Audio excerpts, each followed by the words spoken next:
दशकों में पहली बार चीन की जनसंख्या में कमी आई है। ये जनसांख्यिकीय बदलाव न सिर्फ चीन बल्कि पूरी दुनिया के लिए बड़े परिणाम लाएगा। ये समझने के लिए कि ये इतना बड़ा मुद्दा क्यों है, जरा सोचिए।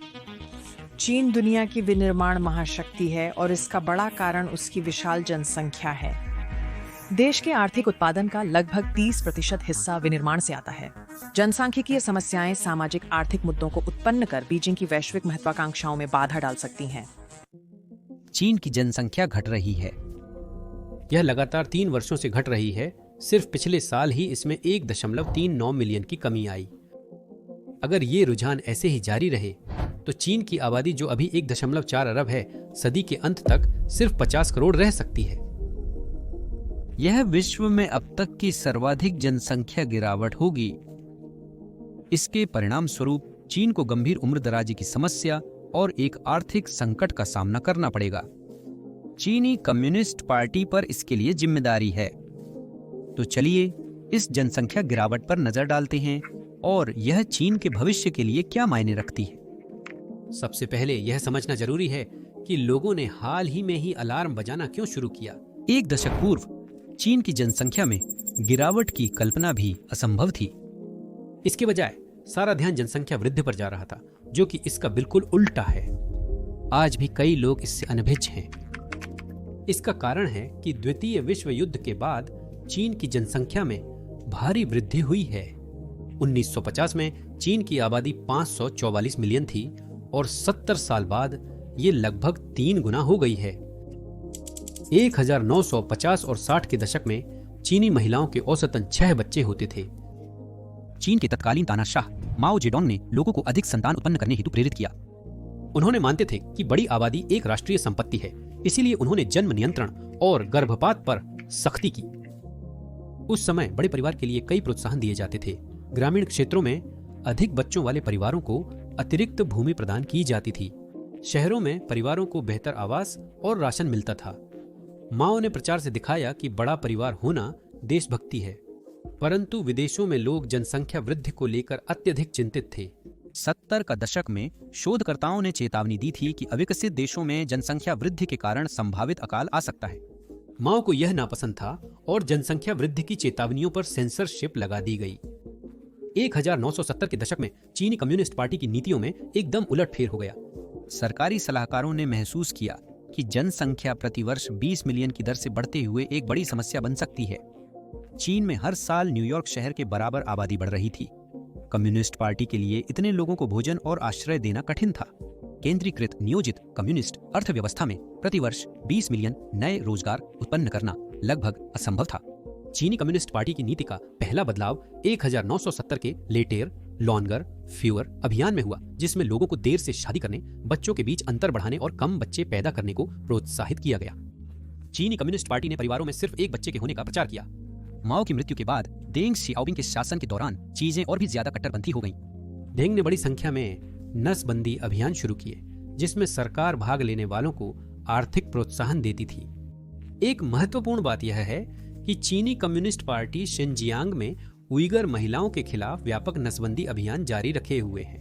नरसंहार के आरोप के बाद चीनी कम्युनिस्ट पार्टी ने प्रभावशाली लोगों को प्रांत की सकारात्मक छवि दिखाने के लिए वहां ले जाकर पैसे देना शुरू किया। उइगर नरसंहार पर वास्तविक रिपोर्टिंग करने वाले प्रभावशाली लोगों के वीडियो को तेजी से डाउनवोड और दबा दिया जाता था। हमारे साथ भी ऐसा हुआ है, इसलिए हम अक्सर आपसे नीचे दिए गए लाइक और सब्सक्राइब बटन दबाने को कहते हैं। यह हमारी काफी सहायता करता है। चीन की जनसंख्या संकट पर वापस आते हुए हम आपका आभार व्यक्त करते हैं। माओ के बाद चीनी कम्युनिस्ट पार्टी ने 1979 में कुख्यात एक बच्चा नीति शुरू कर और भी कट्टरता दिखाई। कानून के मुताबिक परिवारों को एक से ज्यादा बच्चा पैदा करने की इजाजत नहीं थी। पहले बच्चे के बाद चीनी महिलाओं को अक्सर गर्भ निरोधक इम्प्लांट लगवाने पड़ते थे। अगर वे गर्भपात करके दूसरा बच्चा पैदा करते तो पत्नी या पति को जबरन नसबंदी करनी पड़ती। कई बार दूसरे बच्चे की भी नसबंदी कर दी जाती थी। इससे बचने के लिए कई माता पिता ने अपने दूसरे बच्चे का सरकार के पास पंजीकरण ही नहीं कराया। ये बच्चे न पढ़ाई कर पाते थे, न इलाज करवा पाते थे, न नौकरी कर पाते थे और न ही शादी कर पाते थे। आज करीब 13 मिलियन अदृश्य बच्चे हैं, लेकिन सही आंकड़ा बताना कठिन है क्योंकि उनके पास कोई दस्तावेज नहीं है। एक बच्चे की नीति से 1970 से 1980 के दशक में प्रजनन दर गिरने लगी। यह दर एक महिला द्वारा जीवन भर में जन्म दिए गए बच्चों की औसत संख्या को मापती है। बच्चे की नीति के अनुसार प्रजनन दर एकाएक 1 या उससे कम नहीं हुई, जैसा कि अपेक्षित था। इसका कारण यह था कि बहुत सारी छूटें थीं। अंत में वास्तव में केवल 1/3 आबादी को ही यह एक बच्चे की सीमा झेलनी पड़ी। शहरों में जनसंख्या वृद्धि सबसे बड़ा खतरा था, जबकि ग्रामीण क्षेत्रों में परिस्थिति भिन्न थी। जातीय अल्पसंख्यक जैसे तिब्बत की आबादी बीजिंग के साथ तनाव से बचने के लिए अपनी इच्छानुसार संतान पैदा कर सकते थे। इन छूटों के बावजूद 1990 के दशक में चीन में प्रजनन दर प्रतिस्थापन स्तर तक पहुंच गई थी। 2 बच्चों प्रति महिला के साथ हर पीढ़ी का आकार समान रहा। हालांकि समस्या यह थी कि 1990 के दशक में प्रजनन दर और भी गिरती रही। दशक के अंत तक यह प्रति महिला केवल 1.5 जन्म के रिकॉर्ड निम्न स्तर पर पहुंच गई, और तभी पहली बार लोगों ने एक बच्चे की सीमा हटाने की मांग की। एक बच्चे की नीति जनसंख्या वृद्धि रोकने हेतु अस्थायी प्रतिबंध के रूप में पेश की गई थी, लेकिन चीनी कम्युनिस्ट पार्टी ने इसे उन्होंने इस बात को नहीं सुना। चीनी सरकार ने अपनी एक बच्चे की नीति को 2 दशकों तक जारी रखा, जब तक कि 2010 के दशक नहीं आ गए। यह एक घातक गलती थी। उनकी नजर में युवा आबादी से निपटने के लिए प्रतिबंधों को बनाए रखना आवश्यक था। 1970 में चीन में औसत आयु मात्र 18 वर्ष थी, अर्थात आधी जनसंख्या वयस्क उम्र से कम थी। बड़ी संख्या में युवा धीरे धीरे बड़े हुए और 2025 में वहां की औसत आयु 40 साल हो गई। दशकों तक उम्र बढ़ने के बावजूद हर साल लगभग 1 करोड़ की आबादी बढ़ती रही। 2021 में जनसंख्या चरम पर पहुंची, जिससे खाद्य आपूर्ति और आवास पर दबाव बना हुआ है, भले ही जन्म दर कम हो। चीनी कम्युनिस्ट पार्टी का मानना है कि लोगों द्वारा पर्याप्त बच्चे न पैदा करना कोई समस्या नहीं है। उन्हें दीर्घकाल में जनसंख्या की थोड़ी कमी से कोई दिक्कत नहीं थी, क्योंकि इससे प्रत्येक नागरिक को ज्यादा संसाधन मिलेंगे। उनका मानना था कि सही समय आने पर वे एक बच्चे की सीमा हटा सकते हैं और लोग फिर से अधिक बच्चे पैदा करेंगे। परंतु जैसा कि प्रकट हुआ, यह एक भयंकर भूल थी। 2010 तक 35-45 वर्ष की आयु वर्ग की तुलना में बच्चों की संख्या लगभग 30% कम थी। चीनी कम्युनिस्ट पार्टी को समझ आ गया कि एक बच्चे की नीति पर विराम देने का वक्त आ चुका है। आखिरकार सब कुछ एक दूसरे से जुड़ा होता है। अगर आप देश को स्थिर रखना चाहते हैं तो पीढ़ियों के बीच 30% का अंतर स्वीकार्य नहीं है। 2013 में चीन ने नियम बदला, जिससे जोड़ों को 2 बच्चे पैदा करने की अनुमति मिली, बशर्ते उनमें से एक माता या पिता खुद इकलौता बच्चा हो। और 2016 में एक बच्चा नीति को आखिरकार सभी के लिए समाप्त कर दिया गया और उसकी जगह 2 बच्चा नीति लागू की गई। शुरू में यह वास्तव में काम करता हुआ लगा। 2017 में चीन की प्रजनन दर 1.8 तक पहुंची, जो एक उत्तम संख्या है। 2017 की वृद्धि अस्थायी थी। वास्तव में बहुत से दंपत्ति दूसरे बच्चे का इंतजार नहीं कर रहे थे। 2018 में प्रजनन दर 1.5 पर आ गई और कोरोना महामारी के दौरान स्थिति और बिगड़ी। 2021 में चीनी कम्युनिस्ट पार्टी ने हताशा में 3 बच्चा नीति के साथ बच्चों पर सभी प्रतिबंध हटा दिए, परंतु तब तक देर हो चुकी थी।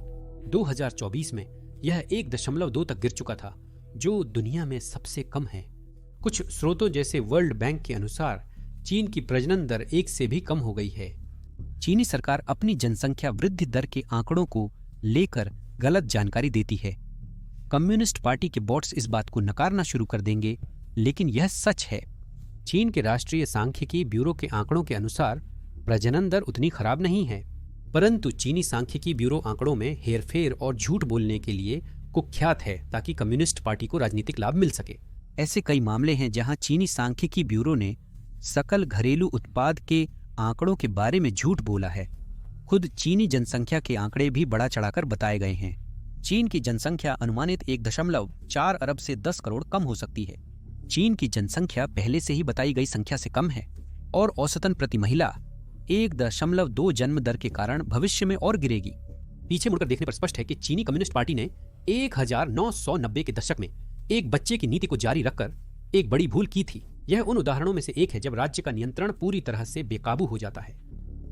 परिणाम स्वरूप चीन जनसंख्या गिरावट का सामना करने वाला पहला देश बनेगा।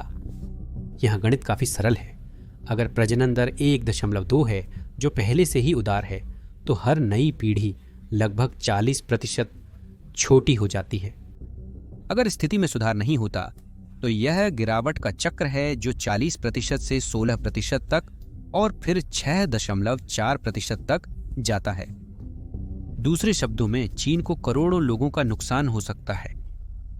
कुछ लोग कह रहे हैं कि 2100 में चीन में सिर्फ 500 मिलियन से थोड़े ज्यादा लोग बचेंगे, जो 75 सालों में 60% से ज्यादा की गिरावट होगी।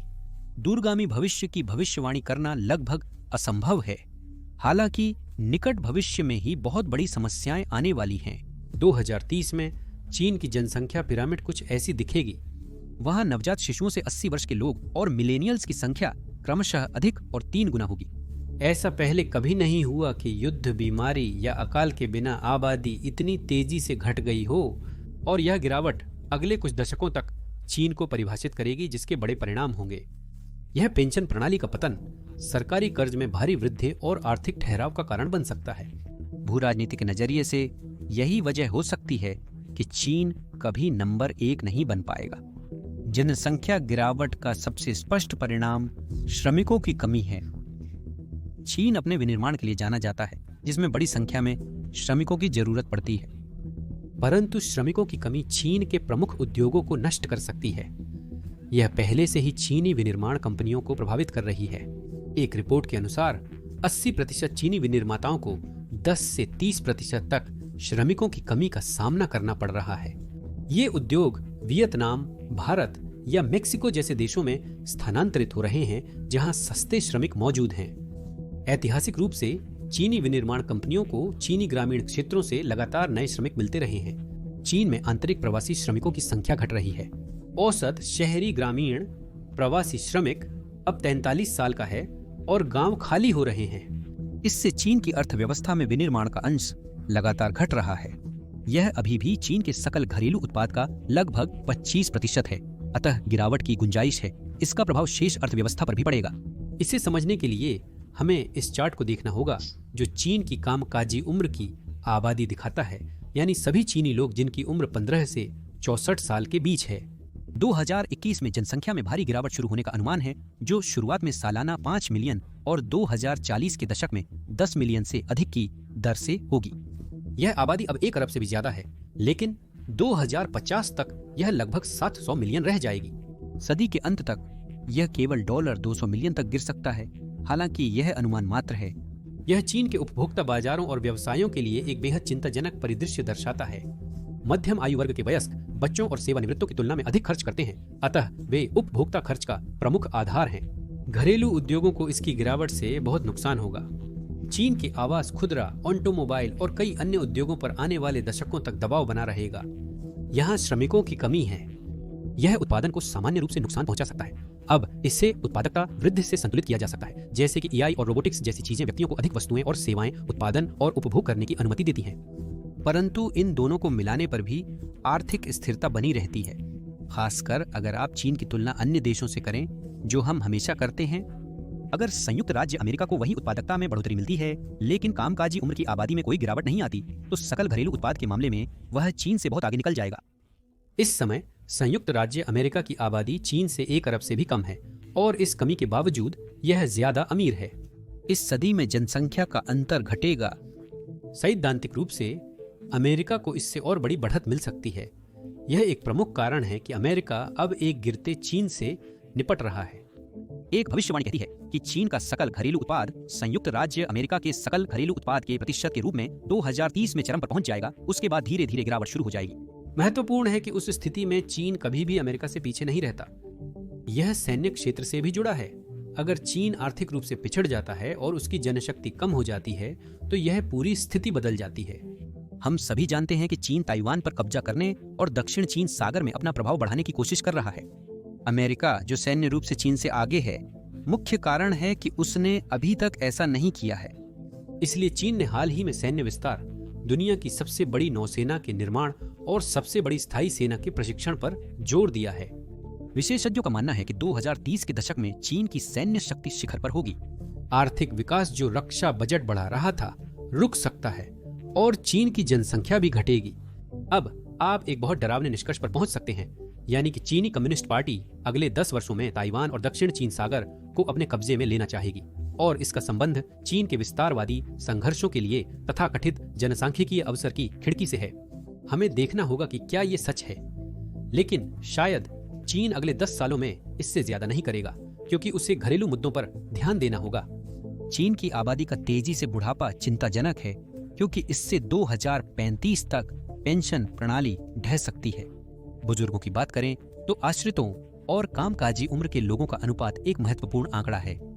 आश्रित वे लोग होते हैं जो काम नहीं कर सकते, जैसे बच्चे और सेवानिवृत्त लोग। यह जटिल लगता है पर वास्तव में काफी सरल है। कामकाजी उम्र के लोग नौकरी के योग्य होते हैं। साल 2020 में चीन में हर 100 कामकाजी उम्र के लोगों पर 44 आश्रित थे। यह संयुक्त राज्य अमेरिका और अधिकांश यूरोप से कम है, जहां प्रत्येक कार्यशील वयस्क पर 50 से अधिक आश्रित हैं। लेकिन 2050 में चीन में हर 100 कामकाजी उम्र के वयस्कों पर 73 आश्रित होंगे। सेवानिवृत्त लोगों की संख्या एक दशक में 300 मिलियन से बढ़कर लगभग 400 मिलियन हो जाएगी, जो अमेरिका और यूके की कुल आबादी से भी ज्यादा है। सरकार के लिए यह एक आपदा है, क्योंकि सभी चीनी कामगारों की सेवानिवृत्ति के लिए पर्याप्त धन नहीं होगा। चीन की पेंशन प्रणाली के 2 स्तंभ हैं, जिनमें से एक राज्य द्वारा संचालित पे एज यू गो प्रणाली है। इसका मतलब है कि वर्तमान कामगारों के योगदान का इस्तेमाल मौजूदा सेवानिवृत्त लोगों को भुगतान करने के लिए किया जाता है। इसे अमेरिका की सोशल सिक्योरिटी प्रणाली की तरह समझें। राज्य 100 कामगारों से $1000 लेकर उसका इस्तेमाल 50 सेवानिवृत्त लोगों को $2000 देने में करता है। सेवानिवृत्ति के बाद कामगारों को अगली पीढ़ी के कामगारों से पैसा मिलने की आशा रहती है, लेकिन अगर वह पीढ़ी बहुत छोटी है तो समस्या हो सकती है। अगर 100 कामगारों के $1000 75 सेवानिवृत्तों को देने थे, तो अब वे सेवानिवृत्त सिर्फ $1300 पाएंगे। वे काफी नाराज होंगे क्योंकि उन्हें $2000 मिलने थे। यह समस्या करोड़ों लोगों के लिए व्यापक होगी जो अपनी आजीविका के लिए पेंशन पर निर्भर हैं। 2035 से आगे चीनी प्रणाली प्रतिवर्ष सैकड़ों अरब डॉलर के घाटे का सामना कर सकती है।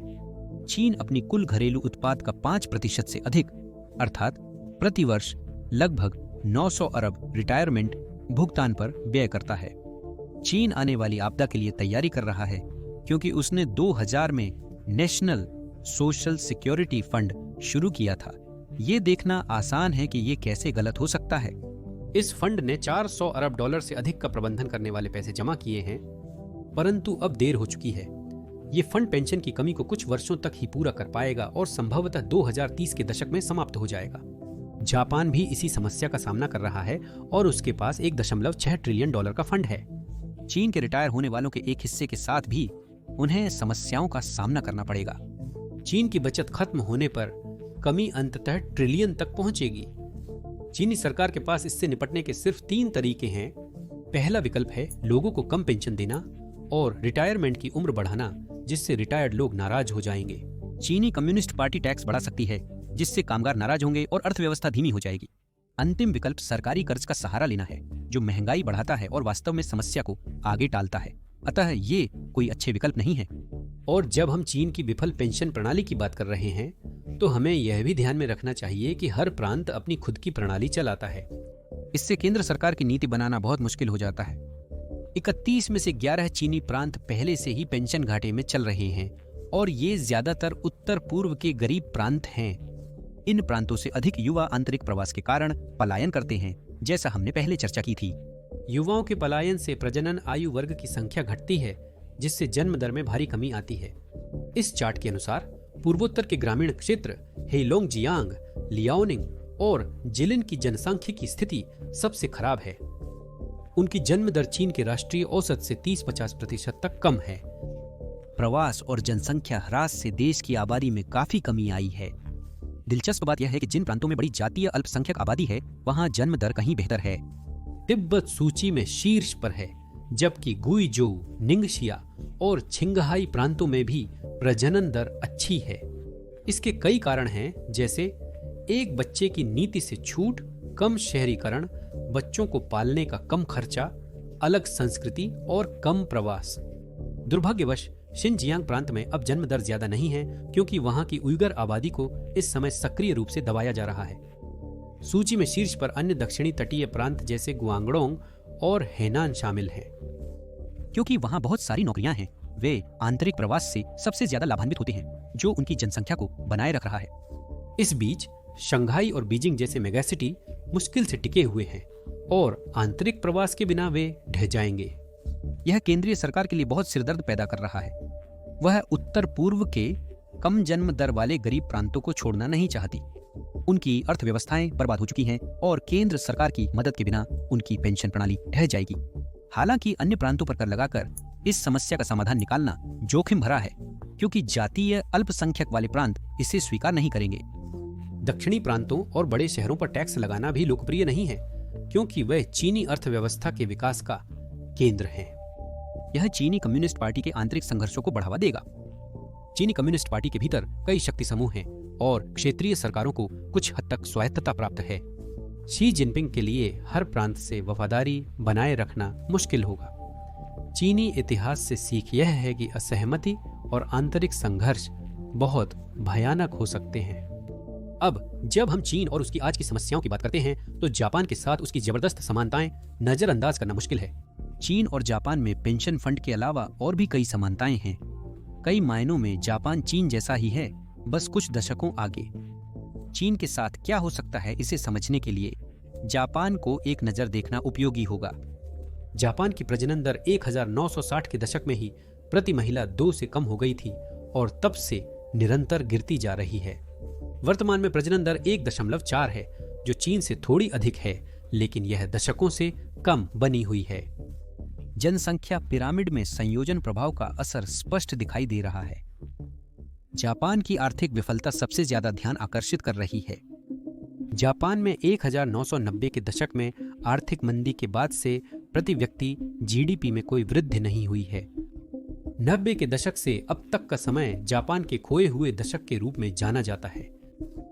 1950 से अब तक नाम मात्र सकल घरेलू उत्पाद 5.5 ट्रिलियन से घटकर 4.2 ट्रिलियन रह गया है, जबकि अन्य देशों में इस दौरान काफी वृद्धि देखी गई। इससे भी ज्यादा दुखद यह है कि जापान 60, 70 और 80 के दशक में जीत रहा था। देश ने फलते फूलते उद्योगों के कारण 2 अंकों की विकास दर देखी। आज के लोगों को अजीब लग सकता है, लेकिन अधिकतर लोगों का मानना था कि जापान एक दिन ग्रॉस डोमेस्टिक प्रोडक्ट के मामले में अमेरिका को पीछे छोड़ देगा। विदेशी मामलों के विश्लेषक जापान से बढ़ते भू राजनीतिक खतरे और आने वाले युद्ध की चेतावनी दे रहे थे। 1980 के दशक के अंत तक अमेरिकी जनता जापान और गिरते सोवियत साम्राज्य दोनों से डरने लगी थी। यह कहानी आज के समय में जीने वालों के लिए बेहद परिचित लगती है।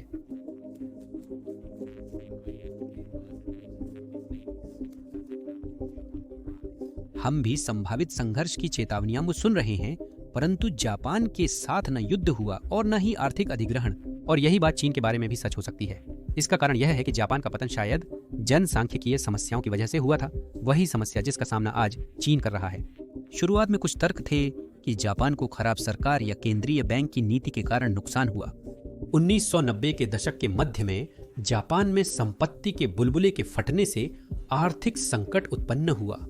पिछले 3 दशकों में सरकार और केंद्रीय बैंक के प्रयासों के बावजूद अर्थव्यवस्था अभी तक संभल नहीं पाई है। अब यह मान्यता बढ़ रही है कि बुढ़ापा और गिरती प्रजनन दर वास्तव में इसके मुख्य कारण हैं। खराब जनसांख्यिकी वस्तुओं और सेवाओं की मांग को कम कर देती है, जिससे कार्यबल घटता है। वर्तमान में जापान की अर्थव्यवस्था सरकारी कर्ज पर निर्भर है, जो ग्रॉस डोमेस्टिक प्रोडक्ट का 263% हो गया है। कम जन्म दर के नकारात्मक प्रभाव होते हैं और चीन भी जापान की राह पर चलता दिख रहा है। चीन में विशाल हाउसिंग बबल 2021 से ही ढहना शुरू हो गया है। यह बहुत महत्वपूर्ण है क्योंकि चीनी रियल एस्टेट की कीमत 125 ट्रिलियन से भी ज्यादा है। यह दुनिया में सबसे बड़ा एसेट क्लास है और यह रियल एस्टेट संकट इस बात का संकेत हो सकता है कि चीन का उदय अब समाप्ति की ओर है, ठीक वैसे ही जैसे जापान के एसेट बबल के ढहने से उसके पतन की शुरुआत हुई थी। जाहिर है इतिहास कभी पूरी तरह से खुद को नहीं दोहराता, लेकिन यह देखना मुश्किल नहीं है कि ये कहानियां कितनी मिलती जुलती हैं। जापान का उदाहरण दर्शाता है कि निम्न प्रजनन दर से निपटना अत्यंत चुनौतीपूर्ण है। जापान की प्रजनन दर विभिन्न सुधार नीतियों के बावजूद निरंतर गिरावट दर्ज कर रही है। ऐसा इसलिए है क्योंकि कम जन्म दर के कारण बेहद जटिल हैं। चीन के लिए यह समस्या कितनी गंभीर है, इसे समझने के लिए इसके मूल कारणों पर गौर करना आवश्यक है। सबसे पहली और सबसे महत्वपूर्ण चीज जिस पर ध्यान देना चाहिए वह है तेज शहरीकरण। चीन ने 1980 के दशक से मानव इतिहास का सबसे तीव्र शहरीकरण देखा है।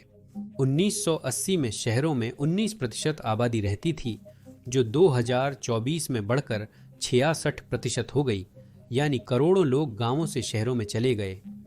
शहरीकरण अल्पकालिक विकास के लिए तो अच्छा था, किंतु दीर्घकालिक जनसांख्यिकी के लिए बहुत हानिकारक साबित हुआ। लाखों अन्य लोगों के साथ तंग शहरी इलाकों में रहना परिवार शुरू करने के लिए उचित नहीं है। शंघाई, सर्वाधिक जनघनत्व वाला नगर निगम में अब प्रतिवर्ग किमी लगभग 4000 लोग निवास करते हैं। शंघाई में देश की सबसे कम प्रजनन दरों में से एक है, केवल 0.6 है। नए लोगों के बिना शंघाई एक भूतिया शहर बन जाएगा। चीन के 16 अन्य मेगासिटीज में भी इसी तरह की समस्याएं हैं, जिनमें चीन का सबसे बड़ा शहर चोंगछिंग और राजधानी बीजिंग भी शामिल है। इसके कई कारणों में बड़े शहरों में रहने की ऊंची लागत भी शामिल है। शंघाई में अपार्टमेंट की कीमतें छोटे चीनी शहरों की तुलना में 4 से 5 गुना तक अधिक हो सकती हैं। बड़े शहरों में वेतन अधिक होता है, लेकिन खर्चों की भरपाई करने के लिए पर्याप्त नहीं होता। एक बच्चे के लिए जरूरी जगह खरीदना भी औसत परिवार के लिए मुश्किल है। यह चीन में कम जन्म दर के दूसरे बड़े कारण से जुड़ा है, यानी जीवन यापन की लागत। चीन में बच्चे को पालने की लागत विश्व में दूसरी सर्वाधिक है। बच्चे को पालने की औसत लागत जन्म से वयस्कता तक 5 लाख युआन $70,000 से अधिक है। यह प्रति व्यक्ति सकल घरेलू उत्पाद का 6 गुना है। अमेरिका में लोग एक बच्चे को पालने के लिए इसका लगभग 4 गुना खर्च करते हैं। ऑस्ट्रेलिया में प्रति व्यक्ति सकल घरेलू उत्पाद का 2 गुना है। दक्षिण कोरिया में चीन से भी खराब स्थिति है। वहाँ विश्व में सबसे कम प्रजनन दर है। पता चलता है कि एक बच्चे को पालने की लागत इस बात से बहुत जुड़ी हुई है कि लोग कितने बच्चे पैदा करते हैं। और चीन में यहाँ सिर्फ आवास खर्च ही समस्या नहीं है। उच्च लागत का दूसरा सबसे बड़ा कारण शिक्षा खर्च है। दक्षिण कोरिया की तरह चीनी माता पिता भी बच्चों की शिक्षा पर अधिक खर्च करते हैं। वे औसतन अपनी आय का 17% शिक्षा शुल्क पर व्यय करते हैं। यह विश्व के अन्य देशों की तुलना में कहीं अधिक है, भले ही इनमें अधिकांश परिवारों में एक ही संतान हो। इस अधिक खर्च का मुख्य कारण गोल्डन टिकट सिंड्रोम है। माता पिता मानते हैं कि अगर उनके बच्चे को सबसे अच्छी शिक्षा नहीं मिली तो वह असफल हो जाएगा।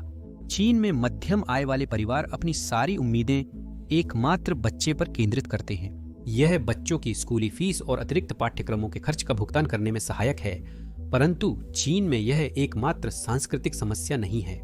इस समय 60% चीनी महिलाएं कामकाजी हैं और उन्हें बच्चे पैदा करने से हतोत्साहित किया जाता है। एक सर्वेक्षण में चीन की 85% कामकाजी माताओं ने माना कि बच्चे उनके करियर को नकारात्मक रूप से प्रभावित करते हैं। चीन में कई महिलाएं कम या बिल्कुल बच्चे नहीं पैदा करने का विकल्प चुन रही हैं। साथ ही शादी की दरें भी तेजी से गिर रही हैं। चीन में लोग कम और देर से विवाह कर रहे हैं, जिससे शादी की औसत आयु तेजी से बढ़ रही है। गत वर्ष विवाह पंजीकरण की संख्या 1980 के पश्चात न्यूनतम स्तर पर पहुंची। सिर्फ 6.1 मिलियन जोड़ों ने शादी की, जो सुनने में तो ज्यादा लगता है, लेकिन असल में यह चिंताजनक रूप से कम है। इस चार्ट को देखिए। 2013 में शादियों की संख्या 13.4 मिलियन थी, जो 2022 की तुलना में 2 गुने से अधिक है। चीन में शादियों के टूटने का आंकड़ा बढ़ रहा है। यह कम जन्म दर का एक बड़ा कारण है, क्योंकि चीन में लोग आमतौर पर शादी के अंदर ही बच्चे पैदा करते हैं। चीन में केवल 9% बच्चे शादी के बाहर पैदा होते हैं, जबकि अमेरिका में यह 40% है। इसके पीछे कुछ कारण हैं जिन्हें हम देख रहे हैं। चीन की सांस्कृतिक मान्यता के अनुसार विवाह और संतान के लिए औसत से अधिक आय आवश्यक मानी जाती है, परंतु अनेक युवा चीनी नागरिक इस अति प्रतिस्पर्धात्मक वातावरण से ऊब गए हैं। युवाओं में बेरोजगारी दर दहाई अंकों में है और कई लोग अपनी योग्यता से कम स्तर की नौकरियां कर रहे हैं। एक सफल करियर के बावजूद लोगों को शादी और बच्चों के पालन पोषण में कठिनाइयों का सामना करना पड़ता है। चीनी कंपनियों में कर्मचारी औसतन 49 घंटे प्रति सप्ताह काम करते हैं। 85% लोगों को ओवरटाइम काम करना पड़ता है। चीनी कार्य संस्कृति में अपने बॉस और सहकर्मियों से पहले ऑफिस छोड़ना असम्मानजनक और आलसी माना जाता है। चीन में कानूनी रूप से अवैध होते हुए भी टेक और फाइनेंस क्षेत्र के कई कर्मचारी 9-9-6 शेड्यूल पर काम करते हैं। उन्हें 6 दिन सुबह 9 से रात 9 बजे तक ऑफिस जाना पड़ता है। कुल मिलाकर 72 घंटे काम करना होता है। परंतु सबसे खराब रोजगार मैन्युफैक्चरिंग क्षेत्र में ही है। एप्पल के कई प्रोडक्ट्स बनाने वाली फॉक्सकॉन फैक्ट्री में कर्मचारियों को कभी कभी 12 घंटे की शिफ्ट में काम करना पड़ता है, जो कम जन्म दर के संकट से जुड़ा है। बहुत ज्यादा काम करने वाले लोग परिवार शुरू करने का समय नहीं निकाल पाते। चीन में एक अलग समस्या है जो अन्य कई देशों में नहीं है। यहाँ महिलाओं की भारी कमी है, जो समस्या एक बच्चा नीति के शुरुआती दिनों में शुरू हुई थी। चीन में लड़कों को लड़कियों से ज्यादा पसंद किया जाता था, क्योंकि वहाँ पुरुषों के जरिए वंशावली आगे बढ़ती थी। लड़कों से उम्मीद की जाती थी कि वे बड़े होकर माता पिता के लिए अधिक धन कमाएंगे। 1980 के दशक से माता पिता ने बच्चे के लिंग के आधार पर गर्भपात करवाना शुरू कर दिया। कुछ रिपोर्टों में कहा गया कि हर 100 लड़कियों पर 120 लड़के पैदा हो रहे थे। चीन में महिलाओं की तुलना में लगभग 30 मिलियन अधिक पुरुष हैं। एक बच्चा नीति के प्रतिबंधों को हटाने के बाद भी लिंग चयनात्मक गर्भपात जारी है। यह लिंग अनुपात की समस्या निश्चित रूप से जनसांख्यिकी के लिए खराब है। अब जब हमने बहुत सारे कारणों को कवर कर लिया है कि चीन की आबादी क्यों घट रही है, तो यह कल्पना करना बहुत मुश्किल है कि कोई एक समाधान सबके लिए उपयुक्त होगा, क्योंकि यह इतना जटिल है। चीनी कम्युनिस्ट पार्टी के लिए प्रतिक्रिया देना बहुत मुश्किल है। चीनी कम्युनिस्ट पार्टी इस अभूतपूर्व संकट पर कैसे प्रतिक्रिया देगी, यह जानना महत्वपूर्ण है, क्योंकि उन्हें अंततः कुछ करना ही होगा। उनमें से एक चीज जो वे शायद करेंगे वह है रिटायरमेंट की उम्र बढ़ाना। चीन में वर्तमान रिटायरमेंट सिस्टम जटिल है, जिसमें नौकरी के प्रकार और लिंग के आधार पर रिटायरमेंट की उम्र भिन्न होती है। आमतौर पर पुरुषों की रिटायरमेंट उम्र 60 साल और महिलाओं की 55 साल है। यह अन्य देशों की तुलना में उदार है, परंतु वर्तमान वृद्ध जनसंख्या की समस्याओं को देखते हुए यह टिकाऊ नहीं है। चीनी कम्युनिस्ट पार्टी ने स्कूली शिक्षा को 15 साल से बढ़ाकर 18 साल करने की योजना बनाई है, जिसे भविष्य में और भी बढ़ाया जा सकता है। एकमात्र कमी यह है कि नई पीढ़ियों को लगता है कि उनके साथ धोखा हो रहा है। 30-40 वर्ष के चीनी नागरिकों को अपने माता पिता से अधिक समय तक काम करके कम पेंशन मिल सकती है। उन्हें पूर्ववर्ती पीढ़ियों की पेंशन के लिए माता पिता से कहीं अधिक कर चुकाना होगा। छोटे चीनी नागरिकों के लिए स्थिति और खराब होगी। अगर जनसंख्या अनुपात नहीं सुधरा तो 70 साल की उम्र में रिटायर होना ही बड़ी बात होगी। चीनी कम्युनिस्ट पार्टी को देश के ढाने से बचाने के लिए इस समस्या को सुलझाना जरूरी है। जनसांख्यिकीय समस्याओं का समाधान आव्रजन या जन्म दर बढ़ाकर या दोनों से किया जा सकता है। सामान्यतः विदेशी युवाओं का आगमन जनसंख्या को स्थिर रख सकता है, पर अमेरिका या यूरोप के देशों के विपरीत चीन अपनी बढ़ती उम्र और घटती जनसंख्या की समस्याओं को सुलझाने के लिए आप्रवासन पर निर्भर नहीं रह सकता। 140 करोड़ आबादी वाले देश के लिए विदेशों से पर्याप्त प्रवासियों, खासकर कुशल और प्रतिभाशाली लोगों को ढूंढना मुश्किल है। चीन को बड़ी संख्या में लोगों को आयात करना होगा, जब अन्य देशों की जनसंख्या भी घट रही है। इसके अलावा चीन प्रवासियों के लिए सबसे आकर्षक स्थान नहीं है। अमेरिका, यूरोप और एशिया के अन्य देश जापान और दक्षिण कोरिया की तुलना में अधिक समृद्धि और स्वतंत्रता प्रदान करते हैं। चीन की जनसंख्या सामाजिक रूप से अत्यधिक रूढ़िवादी है, जो विदेशियों और अन्य संस्कृतियों के प्रति असहिष्णु है। इसमें एक सांस्कृतिक पक्ष भी है। चीनी कम्युनिस्ट पार्टी शायद प्रवास को जबरन लागू करने का प्रयास करे, लेकिन अभी ऐसा होने के संकेत नहीं है। इसलिए केवल एक समाधान शेष है, जन्म दर को बढ़ाकर एक स्थिर स्तर तक लाना। 1.5 की जन्म दर की तुलना में 1.18 की जन्म दर से पहले ही बहुत बड़ा अंतर होगा। चीन की आशा है कि भविष्य में वह 2.1 की जनसंख्या प्रतिस्थापन दर पर पहुंच जाएगा। यदि चीनी कम्युनिस्ट पार्टी जनसंख्या वृद्धि चाहती है, तो उन्हें जनसंख्या बढ़ाने वाली नीतियां अपनानी होंगी, जो लोगों के लिए बच्चे पैदा करना आसान बनाए। टैक्स छूट, मुफ्त डे केयर और मासिक भत्ते जैसी नीतियां दी जा सकती हैं, लेकिन ये हमेशा सफल नहीं होती। दक्षिण कोरिया, जापान और कई यूरोपीय देशों में जनसंख्या बढ़ाने की प्रोत्साहन योजनाएं पहले से ही लागू हैं। लेकिन अगर हम दक्षिण कोरिया का उदाहरण लें तो इसका कोई बड़ा असर नहीं हुआ। 2006 से जनसंख्या वर्धक नीतियों पर $270 अरब खर्च करने के बावजूद जन्म दरें और गिर गईं, और $270 अरब तो चीन के पैमाने पर, जिसकी आबादी लगभग 30 गुना ज्यादा है, ट्रिलियन डॉलर के बराबर होगा। चीनी कम्युनिस्ट पार्टी को भारी खर्च करना होगा, लेकिन सफलता अनिश्चित है। चीन माता पिता के लिए धीरे धीरे कुछ वित्तीय प्रोत्साहन लागू कर रहा है, परंतु ये कदम बहुत छोटे हैं। हाल ही में 3 साल से कम उम्र के बच्चों वाले परिवारों के लिए टैक्स छूट को 1000 से बढ़ाकर 2000 युआन प्रति माह कर दिया गया। यह महज $300 प्रति माह है, जो जनसांख्यिकीय संकट पर प्रभाव डालने के लिए भी पर्याप्त नहीं है। खरबों डॉलर खर्च करने के बजाय जीवन यापन की लागत की समस्या को हल करना अधिक बुद्धिमानी होगी।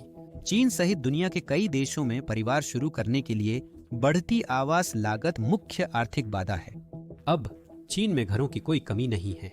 देश भर में खाली अपार्टमेंट बिल्डिंग्स हैं, और हाउसिंग सेक्टर ने इतनी ज्यादा घर बना दिए हैं कि चीन की 1.4 अरब आबादी भी उन्हें पूरी तरह से कभी नहीं भर सकती। समस्या यह है कि एक बड़ा सट्टा बुलबुला है और हाउसिंग की कीमतें इतनी ऊंची हैं कि कई लोगों के लिए उन्हें खरीदना मुश्किल है। अब स्थिति में सुधार हो रहा है, लेकिन अभी भी लंबा रास्ता बाकी है। लोग वहीं रहना चाहते हैं जहां नौकरियां उपलब्ध हैं। ये कई खाली अपार्टमेंट चीन के आर्थिक केंद्रों से दूर हैं। जीवन यापन लागत सुधारने हेतु नौकरियों को महानगरों से निकालकर छोटे शहरों व ग्रामीण क्षेत्रों में लाना होगा। संक्षेप में, चीनी कम्युनिस्ट पार्टी को अतिरिक्त शहरीकरण के प्रभाव को कम करना होगा। अब चीनी कम्युनिस्ट पार्टी के पास चीनी अर्थव्यवस्था पर काफी नियंत्रण है, तो वे चाहे तो ऐसा कर सकते हैं, लेकिन यह आर्थिक विकास के लिए बुरा होगा। मेगासिटीज अर्थव्यवस्था के इंजन हैं। यदि चीनी कम्युनिस्ट पार्टी को अल्पकालिक आर्थिक विकास और दीर्घकालिक अस्तित्व में से किसी एक को चुनना पड़े, तो बुद्धिमानी इसी में होगी कि वह दीर्घकालिक अस्तित्व को चुने। जैसा पहले कहा गया, यह केवल जीवन यापन लागत की बात नहीं है। चीन में कई सांस्कृतिक समस्याएं भी हैं जो जनसंख्या गिरावट का कारण है। गोल्डन टिकट सिंड्रोम, अत्यधिक काम करना और घटती हुई शादी की दरें, ये सभी योगदान देने वाले कारण हैं। चीन एक सत्तावादी देश है, इसलिए सामाजिक मुद्दों से निपटने का उसका तरीका अलग हो सकता है। चीनी कम्युनिस्ट पार्टी एक नई सांस्कृतिक क्रांति शुरू कर सकती है, इस बार राष्ट्रीय पुनर्जागरण के रूप में जन्म दरों पर ध्यान केंद्रित करते हुए। चीनी कम्युनिस्ट पार्टी सभी मीडिया को नियंत्रित करके आसानी से यह सरकारी प्रचार फैला सकती है कि 2 बच्चे होना कितना जरूरी है। कुछ अन्य कट्टरपंथी उपाय हैं, जैसे संतानहीन लोगों पर अधिक कर लगाना। रोमानिया में एक कम्युनिस्ट तानाशाह के शासन के दौरान ऐसा किया गया था, जिसने गर्भपात और गर्भ निरोधकों पर प्रतिबंध लगा दिया था। चीनी कम्युनिस्ट पार्टी राष्ट्र के हित को व्यक्तिगत सोच से ऊपर मानती है, इसलिए ये नीतियां संभव हैं। यह स्पष्ट नहीं है कि शी जिनपिंग जनसंख्या गिरावट की गंभीरता को कितना महत्व देते हैं। चीनी राष्ट्रपति ने समस्या स्वीकार की है, कहा है कि जन्म दर बढ़ाने के लिए नीति प्रणाली स्थापित करेंगे और जनसंख्या वृद्धावस्था की प्रतिक्रिया के लिए सक्रिय राष्ट्रीय रणनीति अपनाएंगे। परंतु वे इसे उस अस्तित्वगत संकट के रूप में नहीं देख पा रहे हैं जो यह बन गया है। ऐसा इसलिए है क्योंकि शी जिनपिंग अभी भी 1980 के दशक की चीनी कम्युनिस्ट पार्टी की कुछ बयानबाजी पर विश्वास करते हैं। उनके अनुसार कम प्रजनन दर से दोहरा लाभ होता है, संसाधनों पर कम दबाव और आर्थिक विकास की संभावना। बेशक अगर आबादी अचानक बहुत तेजी से गिरती है, जैसा कि अभी हो रहा है, तो यह सच नहीं है, लेकिन बीजिंग में खतरे की घंटियां नहीं बज रही हैं। शायद चीनी कम्युनिस्ट पार्टी के कई अधिकारी मानते हैं कि प्रजनन दर अपने आप बढ़ जाएगी, जैसा पहले माना जाता था, लेकिन यह संदिग्ध विचार है। जापान में घटती जनसंख्या वृद्धि दर को देखते हुए कम प्रजनन दर के विचार को लगातार बढ़ता समर्थन मिल रहा है। खराब जनसांख्यिकी के परिणाम जैसे उच्च कर और आर्थिक अस्थिरता बच्चों को पालना और कठिन बना सकते हैं, जिससे जनसांख्यिकी और खराब हो जाती है। जब छोटे परिवार आम हो जाते हैं तो उन्हें बदलना कठिन होता है, परंतु संभवतः शी जिनपिंग को चीन के 20 साल बाद के भविष्य की चिंता नहीं है। अंततः यह उनके उत्तराधिकारी का दायित्व है कि वह इसका समाधान निकाले। संक्षेप में, 21वीं सदी में चीन की कहानी जनसंख्या गिरावट और उससे निपटने के सरकार के संघर्ष से परिभाषित होगी। कई लोगों के कहने के विपरीत यह चीन की सदी नहीं बल्कि इसका उल्टा भी हो सकता है। यह संभव है कि चीन भी जापान की तरह ठहराव के दौर में प्रवेश कर जाए। धन्यवाद।